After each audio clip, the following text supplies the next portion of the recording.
Hi everyone, Niev here, and today I am going to be doing my Lughnasadh ritual. And for this, I am really going to be focusing on berries because Lughnasadh is the first harvest.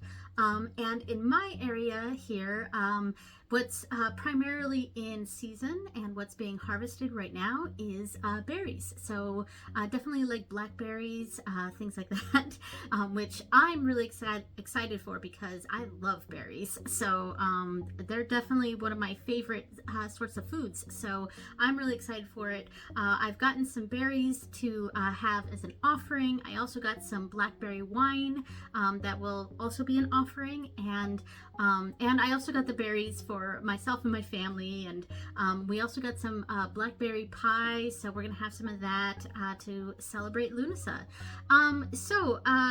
What else I'll be doing is creating something. So Lugh especially is kind of really associated with a lot of crafty things and making things, creating things, and I love to do all those things. In fact, Lugh is probably my favorite Irish deity and the one that I feel the most connected to. So I love Lughnasadh, this celebration, and that connection with the god Lugh. So I'm really excited for that. So for this, I've decided to create something, and I am going to be making an altar cloth for Lugh. You will come along with me if you're interested and watch me cut out some fabric and do some embroidery and all of that and put it all together and hopefully have it done by the time this video comes out. So I'm filming this a few days before it actually goes up, so hopefully I'll be able to finish it by the time it goes up, but we'll see. Lughnasadh is it translates as the assembly of Lugh, and it's a festival time, and it's kind of the games.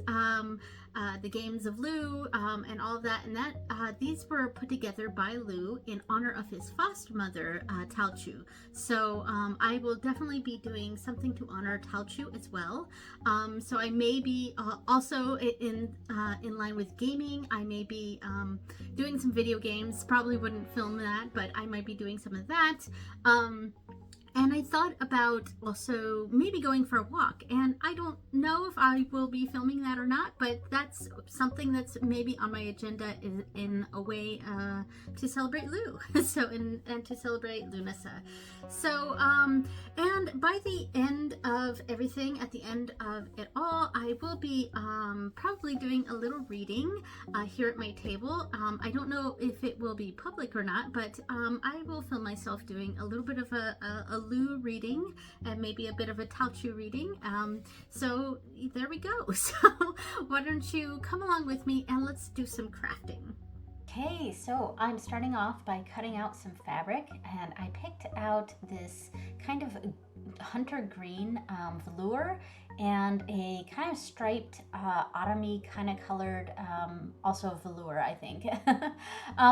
Yeah, and so Lughnasadh is it's kind of the end of summer and the beginning of fall, but it's still very much like summer. It's not really autumn-y yet, you know, but I do associate some somewhat autumny colors with Lughnasadh, but more like late summer. So there are oranges, there are greens, there's some purples in there, and since I really associate Lughnasadh with berries, there's a lot of sort of berry-y colors, like deeper purples and deeper blues, etc. So so just cutting out the rectangles for this altar cloth. I kind of make these about 15 by like 9.5-ish. I'm making it small enough to fit on the altar, but large enough that I could lay out a few things on there, especially like a simple card reading. That's the size that I make these. So this is not the first one that I've made. This is probably the fourth one I'm making. I shared some of my previous ones on my channel. I'm still kind of working out the finer details of this design, but I do hope to sell them. And so now we are in my digitizing program, my embroidery program, and I'm picking out the quilted pattern for the side that's going to be striped. I'm not going to put any embroiders on there except for this. It's just a quilted pattern. So and it's nice Celtic knot theme. So centering it there, and there we go. There's that design. And I'm also doing another design for the other side. I'm doing a like a Triskel design with here it is, Triskel design with berries. So the green background is as close to the computer color that I could get to the actual green of the fabric. It's a bit different than this. And that center Triskel is actually going to be a variegated yarn, so it's going to be multicolored. But it doesn't allow me to do that in the program, so it's just one solid color there. But yeah, so I'm just placing some of these berries on here. These are several different designs that I've combined together into one large design. So some of these had, like, I've gotten rid of some of the design, some of the features that were on this design. There were some flowers on there that I got rid of because I really just wanted to focus on the berries and the center design there. And the berries itself are more of a frame for it. And yeah, I think it looks nice. And so far the embroidery design that I've done, it has turned out kind of nice. So just orienting these berries here. I think this is kind of where I'm going with it. I want them I want there to be a right side, like an up and a down.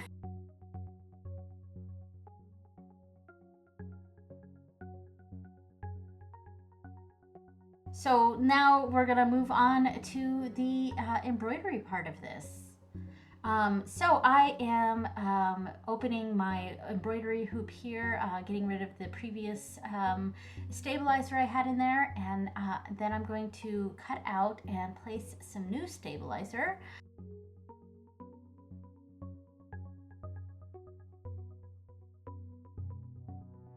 And here we go. Here is the new stabilizer. This just kind of keeps everything. It has something for the fabric to hold on to. So when it's embroidering, it keeps it still. So it keeps it stabilized. So that's why it's called stabilizer. And it's embroidered right onto the fabric. So I have some interfacing type fabric here. That's what's going to make it have some weight to it, so it's not just two pieces of fabric.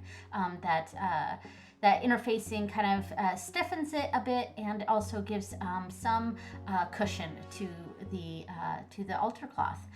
So now I'm starting the embroidery, and this one's going to be nice and simple because it's just one color. I don't need to switch colors or anything.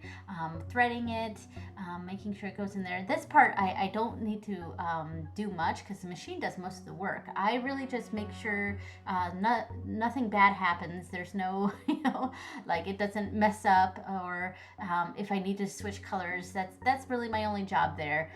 But the design itself is pretty much done by the machine. So yeah, I'm gonna let that go, and there we go. And on top, I'm placing some clear stabilizer. It's called Sulky, and I only use that if the fabric that I'm using is kind of a fuzzy. It's not like totally flat fabric. Like if it's got any sort of fuzz to it, or like minky fabric, I is really fluffy. So it just keeps the fluffiness flat for the embroidery.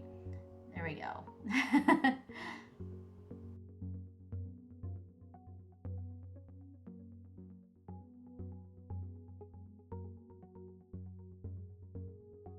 And start, and there it goes. So it's just going to do its thing for a while, and when it gets to the end, I will share a little bit of it with the sound on, so you can see the ending of it.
starting the next design. So we're starting off with the center color, and then we had a mess up. Okay, so we have a hiccup. Yeah, I was on the very first color of this design. It's making that beautiful triskel with the berries and stuff. And I completely ran out of thread. Like, this color is completely gone. Yeah, so I just had to order more. Which does suck. And that does mean that it's not going to come in for like 10 days or something like that. So yeah, that's what it says here. Check thread needle, and then I did, and it was empty, but it was that very first color that in the center. I mean, ignore the jump stitches, but that very first color that's in that triskel, the first color of this design. And yeah, so I am not gonna have this one done in this video, but such is life. So I'm going to instead go into my ritual room now and start doing my actual Lughnasadh ritual. So I don't know how much of it I'm going to talk about, but I might have some sort of voiceover or something. But the actual ritual itself, I'll probably be doing silently. But yeah, so anyway, so that's what happened. So I will probably have, since this thread is coming in like 10 days or so, I will probably finish this project then. And next month I'm having a recap video of everything that I've made, so I will probably showcase this in that video for next month. All right. Okay, so I'm gonna set up my altar space here. I've got some loot items around here. I was going to use this Kiki's Delivery Service cloth as the backdrop, but then I found this cloth that I think actually might work better, but I'm not sure. So this one has a sun in the background, and I don't know, it's very solar energy, even though Lu itself himself is not a solar deity. He is often associated with the sun in modern pagan books, but he's not actually a sun god. That's a modern interpretation. It's not from lore or anything. But you know, Lughnasadh is a solar holiday.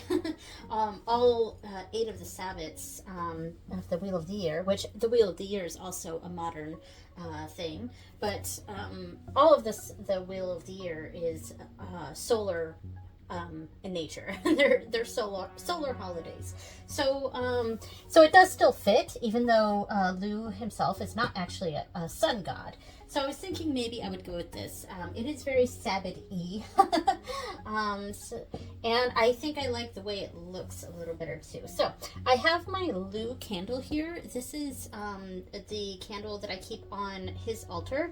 The case, the candle holder is a lava stone, and this came in one of the Witch's Moon boxes, and it was like perfect. So I have that in there. Now the salt that's in here, that's been really puffed up because the air, it sucks up the air, so that's what happens to this salt.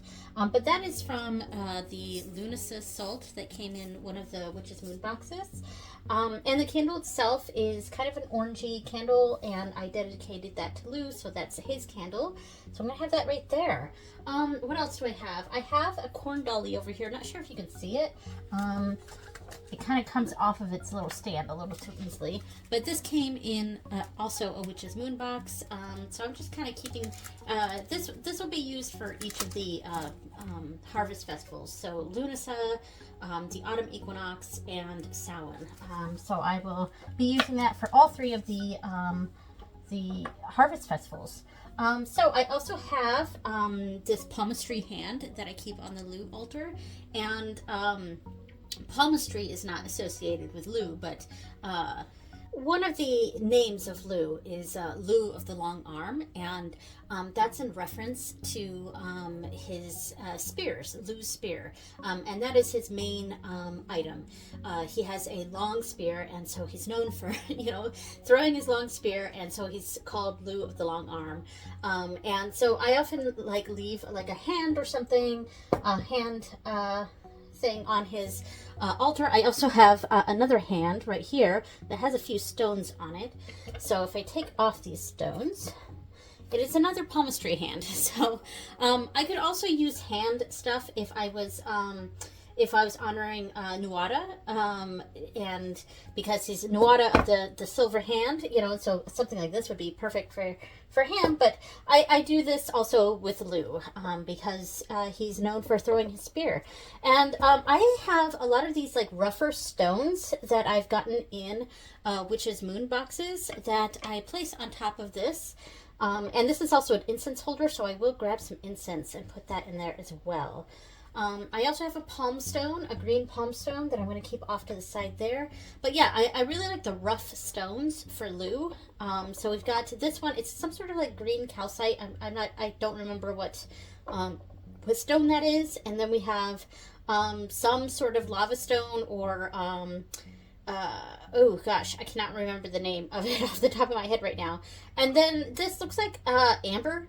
Probably some rough amber, and so that I keep on there. Now I don't have a spear to represent Lu, but I do have my ritual dagger, my athame, so I'm just going to leave that here in reference to Lu and to Lu's spear, so that will be right there.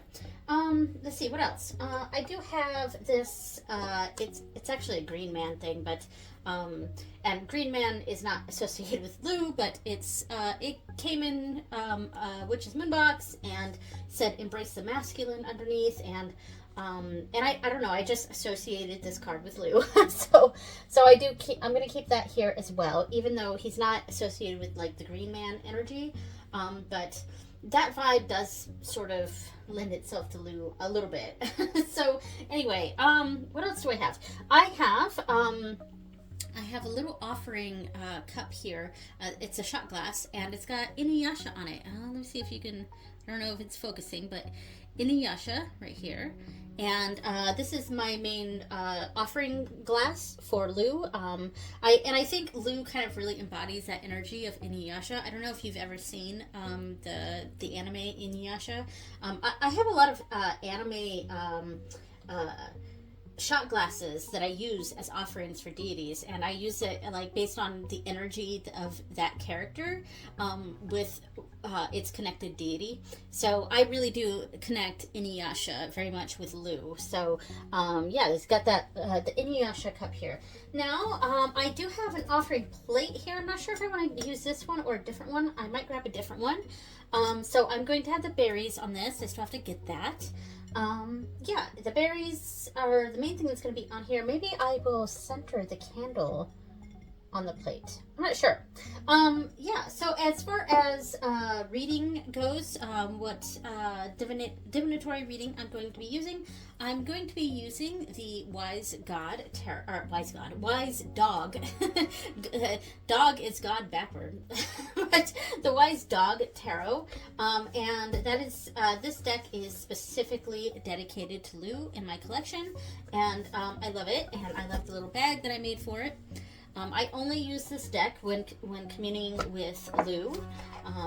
Right now I'm using it as a nightly reader for this week, but it's also because it's Lughnasadh week. So yeah, and it's really got that Lu energy to it. Of course, for the background, I would have liked to have had the altar cloth that I was making, but there was a hiccup with that, and I'm not going to be able to finish that in time for this video to go up. So that's okay. I'm rolling with the punches here. I also pulled out my OM staves. That's in this container here. There's OM cards here that I don't think I'm going to use, but we've got my OM staves here. Sorry about the lighting. Let's see. Not sure if we're seeing that very well, but there we go. We got OM staves in there that I will draw from at the end of my reading. So I have actually no idea what spread or anything I'm going to be using. There was a spread that I created a couple of years ago for Lou, and I called it Lou's Spear, and it was just a line of cards. So I may revert back to that. I may go find that spread that I used and do that layout during my meditation. So I think I've explained everything that I'm doing here, or what I have laid out. I'm going to start off by meditating, and I will film this, but I'll probably not have it, I probably will not be talking. I might have a voiceover, or I might just have some music. I'm not sure, but we'll find out. So I'm going to meditate for a little bit and connecting with Lou's energy. And then I am going to call upon Lou, and I'll probably use a dagger for that. Oh, you know what? Now that I'm here, I might grab another candle to represent Tao-Chu, Lou's foster mother, which the whole Lou festival was created by Lou in honor of his foster mother, Tao-Chu. So I might find a candle and do a little blessing for her as well. So I think that's everything. After I do my meditation and call upon Lou, I will do my reading and give my offerings. I'll have my offerings on his altar for a few days, and then I will discard the remains. Since it is just berries, I will probably just toss them out into the forest, because it's completely natural. They're just berries, so I'll probably do that. If there was other things mixed in, like candle wax or something else, or salt even, I wouldn't throw that out into the backyard or anything, because it's going to be detrimental to the ecosystem. So, but berries are just fine. All right, so let's get started.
Grabbing my athame here, and basically making a sort of triangle, and I'm repeating land, sea, and sky, which are the three realms in Irish paganism.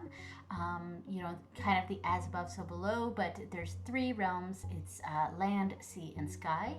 And I'm also going to be reading from the Fairy Craft book by Morgan Daimler. It's one of the authors that I really enjoy with my practice. And I will actually repeat what it is that I said there. But I also have a candle here, just a little simple tea candle with some stones in it for Tao-Chu. And I used the Lou candle to light it.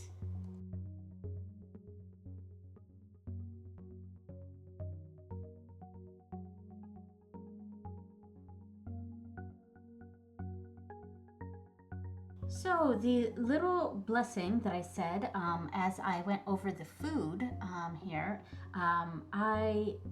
this came from the Fairycraft book, and it says, "Bless my harvest, bless my home, bless my work, bless all I own. Gods above, gods below, gods of power that I know. Bless my reaping, what I've sown, bless the harvest that I've grown."